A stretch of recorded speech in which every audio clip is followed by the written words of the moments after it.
மலேசியால audio launch வந்து நடந்தது சரிங்களா. அந்த ஆடியோ லான்ச் நடக்கும்போது இந்த மாதிரி வந்து டிவிகே பொருள் எதுவுமே கொண்டு வரக்கூடாதுன்னா டிவிகேயோட திங்ஸ் இந்த மாதிரி டிவிகேயோட டவல் எதுவுமே வந்து உள்ள அலோடு இல்லை அப்படின்னு சொல்லிட்டு அவங்க டிக்கெட்லேயே மென்ஷன் பண்ணியிருந்தாங்களாம். அதையும் மீறி வந்து ஒரு பையன் வந்து டிவிகே ஃபிளாகை கொண்டு போய் அங்கே வந்து காமிச்சோடனே அவனை தூக்கி அரெஸ்ட் பண்ணிட்டாங்க.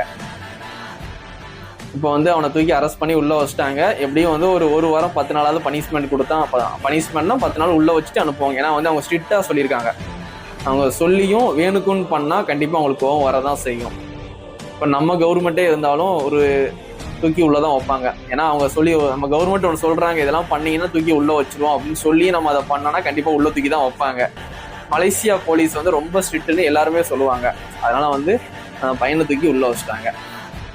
இப்போ அந்த பையன் அந்த ஃபிளாகை போய் காமிச்சதுனால அந்த பையனுக்கு ஏதாவது பேரா, இல்லாட்டி விஜய் என்னை கூப்பிட்டு உன்னை ஸ்டேஜில் கூப்பிட்டு பாராட்ட போறாங்களா, இல்லாட்டி உன்னைய கூப்பிட்டு என்ன டிவிக்கில் போஸ்டிங் கொடுக்க போறாங்களா, நீ ஜெயிலுக்கு போயிட்ட அவ்வளோதான்.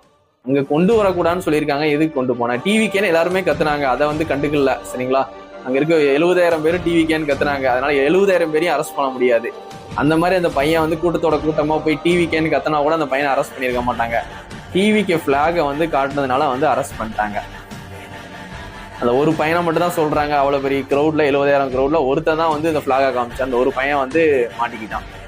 இது வேணும்னு பண்ணியிருக்கான், அவ்வளோதான். வேணும்னு பண்ணதுக்கு தான் அவனுக்கு பனிஷ்மெண்ட், வேற ஒன்றும் இல்லை. இனிமே வந்து ஒரு ரூல்ஸ் வந்து போடுறாங்கன்னா, ஏதாவது பொது மீட்டிங்கோ பொது இடத்துல இந்த மாதிரி வந்து இதெல்லாம் பண்ணக்கூடாதுன்ட்டு சொல்றாங்கன்னா அதை கண்டிப்பாக அதை ஃபாலோ பண்ணுங்க. இப்படி ஃபாலோ பண்ணலைன்னா இதே மாதிரி தான் அரெஸ்ட் பண்ணுவாங்க.